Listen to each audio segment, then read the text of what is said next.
జయవాణి అందరికి నమస్కారం అండి. పూరి కూర మన చూపిస్తున్నానండి. నేనైతే మటుకి పూరి కూర మటుకి ఉల్లిపాయ అండి. మా దగ్గర అయితే 4 కేజీలు ఉల్లిపాయ కోస్తారండి. క్యారెట్, పచ్చిమిర్చి, అల్లం అండి కామనే నైస్ కోసి వేసుకోవాలి. కరివేపాకు, పచ్చి బఠానీ అండి. దాని ఉంటే పూరి కూర టేస్టే వేరు.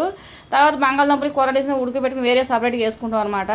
తర్వాత ఆయిల్ అండి. మా దగ్గర మటుకి కాకాయలు మటుకు మేము వాడవండి. నాకు కొంచెం తెలిసిందిగా చెప్తున్నాను. మనం వాడేది స్పెషలేనండి.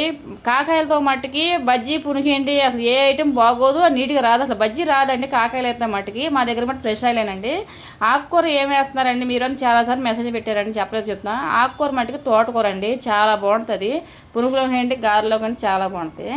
మళ్ళీ దోసపిండి కూడా చెప్తున్నానండి. దోసపిండిలో ఇడ్లీ పిండి వేయొచ్చా అని అడుగుతున్నారండి. దోసపిండిలోకి మటుకు ఇడ్లీ పిండి కంపల్సరీ వేయాలి. ఎందుకంటే మా దగ్గరే కాదు ఎక్కడైనా సరే ఇడ్లీ పిండి వేస్తారండి. వేస్తేనే చాలా బాగుంటుంది. ఎందుకంటే మన ఇంటికాడికిను వాటికి చాలా తేడా ఉంది కదండి. ఇడ్లీ పిండి వేసుకోవడం చాలా బాగుంటుంది. వేస్తారు కూడా ఎక్కడైనా సరే.